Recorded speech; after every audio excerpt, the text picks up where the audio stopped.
Hello সবাইকে, সবাই আশা করছি ভালো আছেন। নতুন ব্লগে আপনাদের সকলকে স্বাগত জানাই।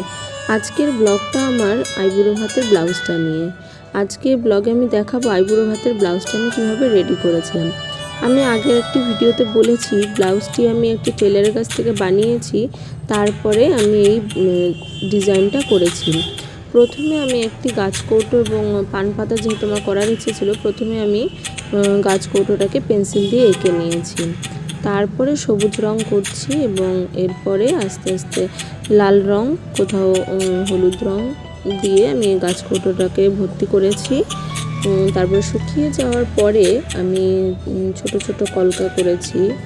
তারপরে যে পান পাতাটা রয়েছে, পান পাতাটাও সেম গাছকৌটোর মতো পেন্সিল দিয়ে এঁকে নিয়েছি। তারপরে মাঝখানের গোলটা যাতে ঠিকঠাক হয় তা আমি ফেব্রিক রঙের কৌটোর মুখটা দিয়ে আগে একটা রাউন্ড শেপ করে নিয়েছি। তারপরে আমি লাল রং দিয়ে রাউন্ড শেপটাকে কমপ্লিট করেছি। রাউন্ড শেপটা কমপ্লিট হওয়ার পর পান পাতাটায় আমি সবুজ রং দিয়েছি এবং পুরোটা আমি শুকাতে দিয়েছি। শুকিয়ে যাওয়ার পরে আমি এই ছোট ছোট কলকাগুলো করেছিলাম। সমস্ত ডিজাইন কমপ্লিট হয়ে গেলে আমি এটা 3 থেকে 4 ঘন্টার জন্য শুকাতে দেব।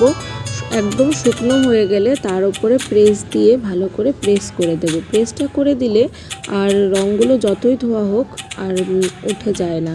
দেখুন আমার পুরো কমপ্লিট হয়ে গেছে এবং আইবুড়ো ভাতের দিন আমি পরেছিলাম। এবার দেখুন ব্লাউজটার ফাইনাল লুক। পুরো ভিডিওটা দেখার জন্য ধন্যবাদ এবং লাইক সাবস্ক্রাইব করে পাশে থাকুন। নতুন নতুন ভিডিওগুলো দেখুন। সবাই সুস্থ থাকুন, ভালো থাকুন এবং পরের ভিডিওতে আবার দেখা হবে। Tata, by.